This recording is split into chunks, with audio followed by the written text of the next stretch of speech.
Hey everyone, this is Paul with Power Pux, and today I want to show you step by step on how to do the installation.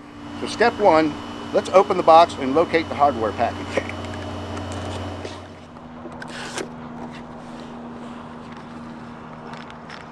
So now that we've located the hardware package, the next step is to remove the side panels of the trolling motor.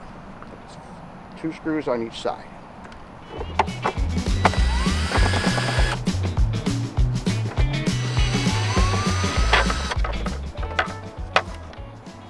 Set that aside. Okay, so now that we've removed the deck puck, we've located our hardware package, it's time to remove the original bracket from the trolling motor.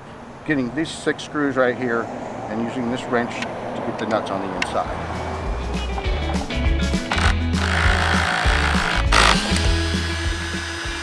Okay, so now we've got the original bracket removed from the Ulterra, but because this is a Ulterra, we had to go ahead and plug it back into the battery and do the deploy so that we can access this housing right here. And then to access this housing, we loosen these 2 screws. I don't have to do it that far.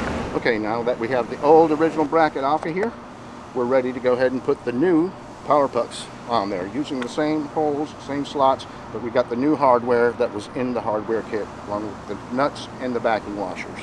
We're just going to line these 6 holes up right with those, with the wires facing the back.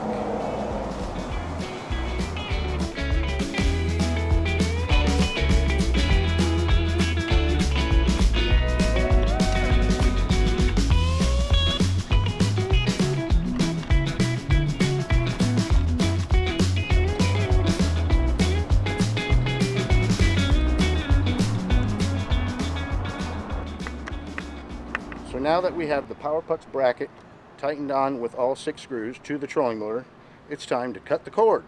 So let's do that. We're going to cut the cord. We're going to measure it out here from where it's sticking out here. Measure it with these 2 wires, and we're going to cut it right there. Now, we've cut the cord.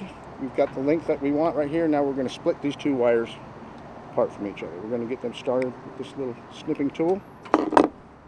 And just pull those apart. About 3 inches to give yourself some room to get the heat shrink on there. Now we separated our wires, we're going to go ahead and we're going to strip 3/8 of an inch of this insulation off the top.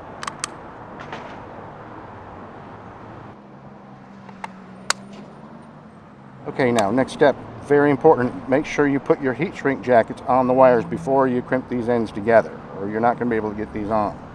So slide those up in here, get them out of the way.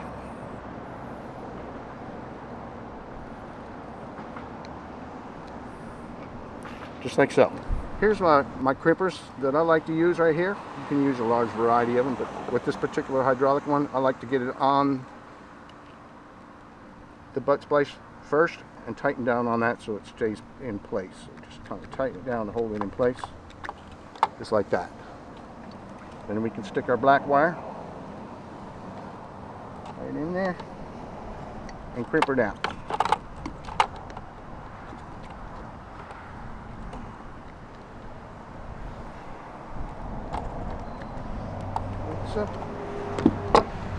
So we're going to do the same exact step here with the red wire. Get that tightened down in there.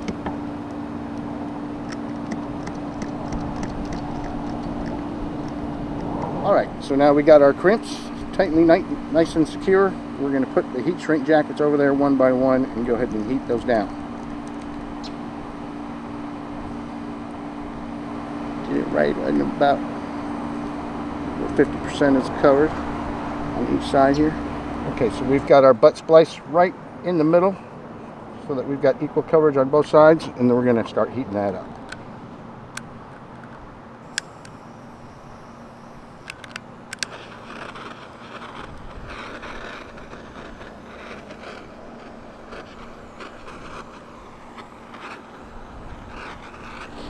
You want to keep this going until you see the adhesive that's inside start to bleed out the end.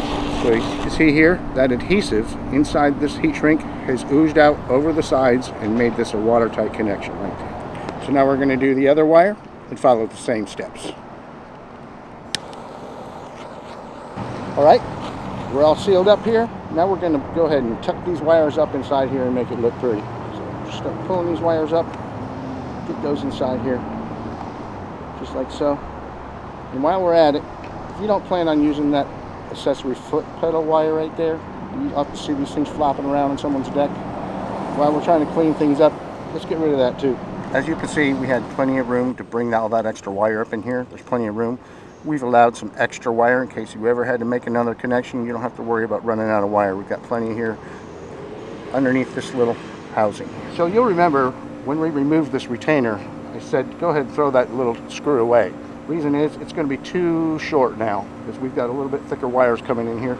So we're going to flip this upside down. It used to be going this way. We're going to flip it upside down, and we're going to use that longer screw that was in your hardware kit. That one sole screw, it's going to go in there like that. And that's going to be just perfect for this.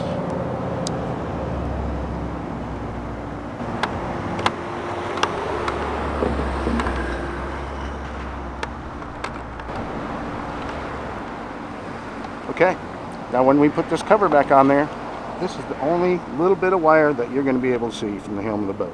Nothing to trip on, no eyesores, just a cleaner look. Now it's time to reinstall the cover.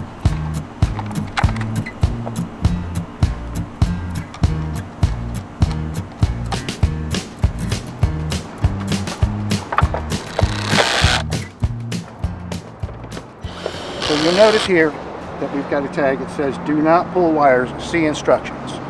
Now the instructions are, you pull this pin, you stick that pin in here, now pull that pin just out a little bit, and just give her a yank, and that'll get your puck out of there. Don't pull the wires. So we're using our drill hole template now to locate the mounting holes and the wire hole. And we do that by puncturing a little hole through here, marking these. And then just one right here, you got a puncture a hole in there. Okay, so you see now we've got our bolt holes here and our wire hole all marked. Now it's time to start drilling.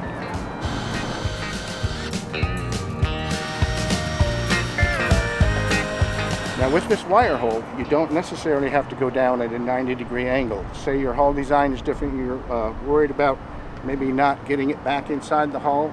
You can go in an angle, and that's what we're going to do here today. We're going to go down and then angle back. And this is just a pilot hole for now. Then we're going to follow up with a spade bit.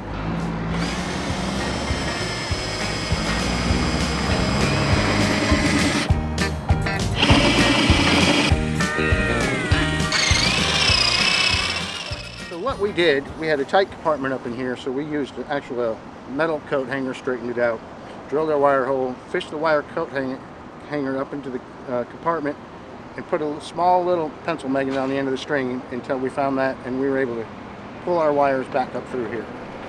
So now that we got our wires, we're going to repeat the process of crimping the two wires together with the deck puck and seal them up with heat shrink, and we'll put this thing on the deck.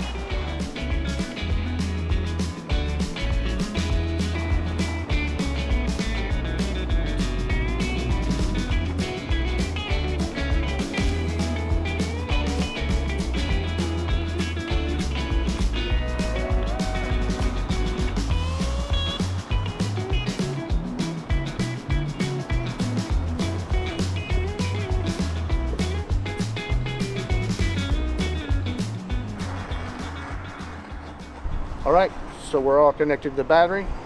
Connections are sealed up.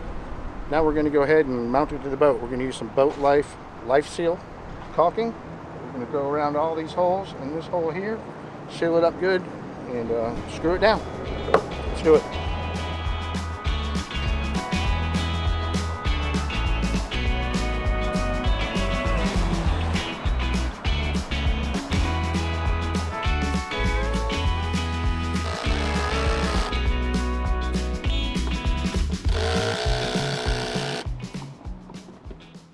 Alright, as you can see, we've got ample caulk. It's squeezing out all the way around. Now we're just going to clean it up. I like to use a wooden tongue depressor, cut it off with a razor knife. Makes a nice tool to get started, to get the bulk of this off of there.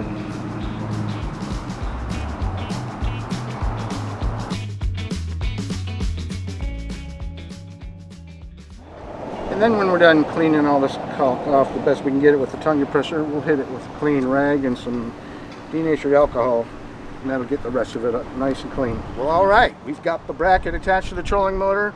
We've got the puck mounted to the boat. We're right up to the battery. We now have a powered puck. Let's slide it on and see how it works. Voila, we're powered up.